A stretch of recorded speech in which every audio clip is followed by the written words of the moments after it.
Hey guys, Lytane here, and we're going to have a look at the sequel to the film that started it all. Return of Jafar is what we're going to be looking at today, and we're going to see if Disney can return the magic to us, so to speak, and see if the movie's worth it.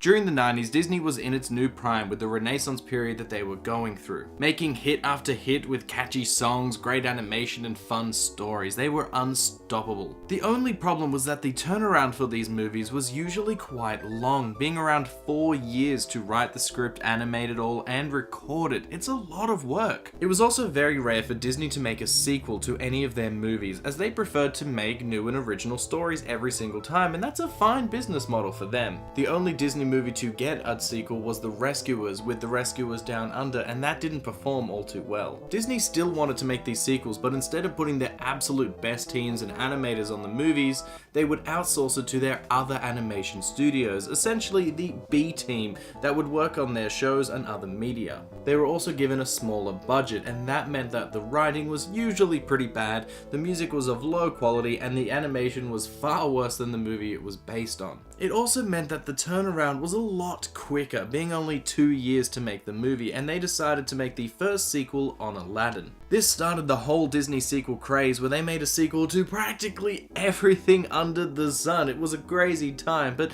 let's not get ahead of ourselves. Let's start at the beginning. Return of Jafar picks up where the last film ended. Jafar is a genie and trapped in the Cave of Wonders, but Iago manages to dig their way out before he parts ways with Jafar due to the fact that he treats Iago like crap. A clumsy and crummy thief named Abis Mal discovers the lamp and releases Jafar, and they both want revenge on Aladdin, but Jafar is bound by the genie rules. He can't go too far away from his lamp, and he must follow his master's orders, and he can't kill anyone, which is a bit of a problem when you're trying to kill Aladdin. So he then bullies Abis Mal to do his wishes and hatches a very complex and cunning plan. Meanwhile, Iago bumps into Aladdin and the gang and causes much trouble. They still hate him for being a bad guy from the first film, but he does help out and save Aladdin and says that he isn't all evil, and Aladdin believes him. This causes a lot of strife between him and Jasmine, who doesn't trust him at all, and drama ensues, but Iago does become friends with Aladdin and wants to be part of their group. Too bad Jafar also turns up and makes him double-cross his new friends, and he reluctantly does so. It's time to hatch Jafar's crazy plan to destroy Aladdin, but can he do it, or will the heroes prevail? One of the greatest things about this film is that they got the majority of the original voice actors to reprise their roles, so Aladdin is still done by Scott Weiner, who is that Full House guy, and he's still doing the role of Aladdin, which is fantastic, so there's a nice continuity, but not all the voice actors came over. The Sultan is done by a different person, but I didn't really notice, so that's fine. But the main difference is the Genie. Now, Robin Williams had this big falling out with Disney because they did not listen to him with his demands when he came into the film, which I talked about in the first part of the Aladdin month. So because of that, they had to get somebody else, and they got Dan Castellaneta, the voice of Homer Simpson, to do Genie, and it's sort of like an impersonation of Genie, and you can really tell the difference between Return of Jafar's Genie and Aladdin's Genie, where Aladdin had so much Robin Williams present in that, with his stand-up, with his humor, with his impersonations, whilst the Dan Castellaneta Genie is nothing like that. He still does impersonations and wacky things, but they're more generic things, like he'll impersonate an army guy, or he'll impersonate a TV show host. Instead of doing impersonations of movie stars or famous people, it's mostly that. He doesn't do a bad job, it's just that the Genie is a different character in this film compared to the last one. So it's a worse character, but Dan still does a good job with the voice. As for new voice actors, we do have Jason Alexander from Seinfeld, who plays Abis Mal, and he does an alright job. Abis Mal is the clumsy, stupid kind of character, and you can hear a lot of Jason Alexander in the character already, with like some of his overreactions and his just silly things, and he does have a few funny lines throughout the film, and it's an alright part, and Jason Alexander does a good job.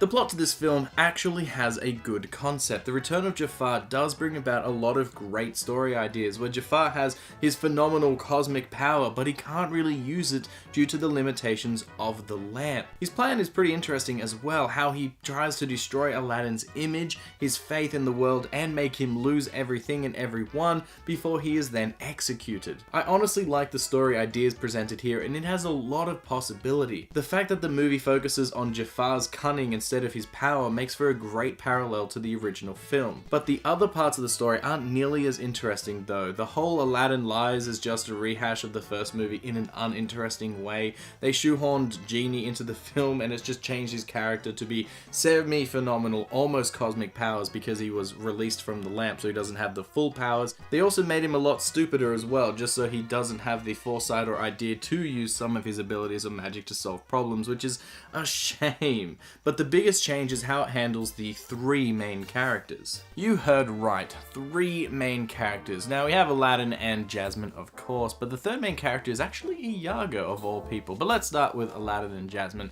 They are handled so poorly.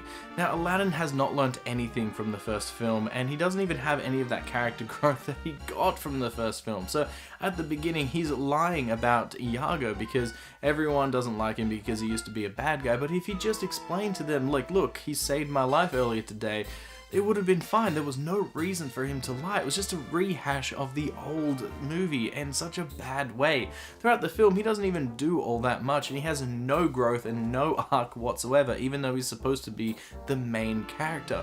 And Jasmine is handled even worse. She has none of the spunk, none of the fun that she had in the original, and she doesn't have any of that fire, any of that no man's gonna tell me what to do and I can handle myself kind of fire that she had in the first film, though she is a little bit more seductive in this film, to say the least. I'm pretty sure that in between films that Aladdin and Jasmine probably hooked up, but it just happened off screen because it's a Disney film, and because of that there's so many scenes where she's just giving this thirsty look to Aladdin, like she just wants to jump on top of him because she's just that way inclined now. And there's so many lines that she says that could just be misconstrued as just being really into Aladdin. They're not sexual lines, no, nothing like that, but they just feel like they were almost going to be. At least that's the impression I got, and that's her entire character. She doesn't have much else going for her, which is such a shame. Now the last main character is Iago, and he is the one that actually has a full character arc and development throughout this film. He starts off as a bad guy just like he was in the original film, but instead of staying that way, he saves Aladdin by accident, really, and then he just wants to be part of the palace life. He just wants to live in a lap, the lap of luxury. But then Aladdin sticks his neck out for Iago, and Iago realizes that, hey, Aladdin's a good guy, and he is kind of my friend. Maybe I'll try and be a good guy. But then his past rears up on him with Jafar, and Jafar tries to make him be a bad guy, but he doesn't want to betray his new friends and everything, and it's all that inner turmoil that Iago has. And even at the end, when he does try and become a good guy, he still has that bad guy inside of him. He's not a good guy or a bad guy. He's like a kind of gray area, and he is the only one with a character arc. It's like the whole movie is really focused on him growing from this bad guy parrot to a not so bad guy parrot, and I don't know why they chose this as the main focal point. Why even bother calling the film Aladdin if it's going to be all focused on Iago and not on Aladdin and Jasmine? Man, I've got a few questions to ask. I'm going to ask my Genie. Maybe he will have some answers. What can I do for you today, Master? I have to ask Genie, what's even the point of making these badly written, badly animated, and badly sung movies? Why not just stick with the AAA titles? Master, I don't think you quite realize what you're saying here. Why don't you sit back whilst I explainate what Disney were thinking? Well, Disney had so many movies, animation without equal. But one thing that they rarely did was to really sequels. But at the start of their renaissance, every movie that they made was gold. But they wanted to make more money, and then they thought of what could be sold. And they said, Mr. Mickey, sir, people just want to see More adventures from our heroes now. You ain't never had a sequel like me. Keep away from professionals, let's just use our team B. Smaller budget and then make them fast. You ain't never had a sequel like me. Oh boy, we pride ourselves in movies. Big budget and songs that rhyme. Let's not spend that kind of money here. Let's make it in half the time. To make people buy it, the name is key. Write Aladdin in the title there. You ain't never had a sequel like me. Sequel, oh my, sequel, no, sequel, my, ba-ba-da-ba-doo-ba-ba. Make a sequel to this, make a sequel to that, make a sequel to it all. Even this little cat, we can't do any film. Well, looky here. We can make a sequel to any film and then make all respect disappear. So don't just sit there slack your bugged eye. I'm gonna make a sequel no matter what. With that scripts and story and songs, no doubt we don't care if it's good or not. Got a powerful urge to make a film, so what you want, I really want to know. It'll have nothing to do with the original and it will only make you go. Mr. Mickey, sir, we don't want part 2 or 3. The first one was good enough. You ain't never had a sequel, never had a sequel. You ain't never had a sequel, never had a sequel. You ain't never had a sequel like me.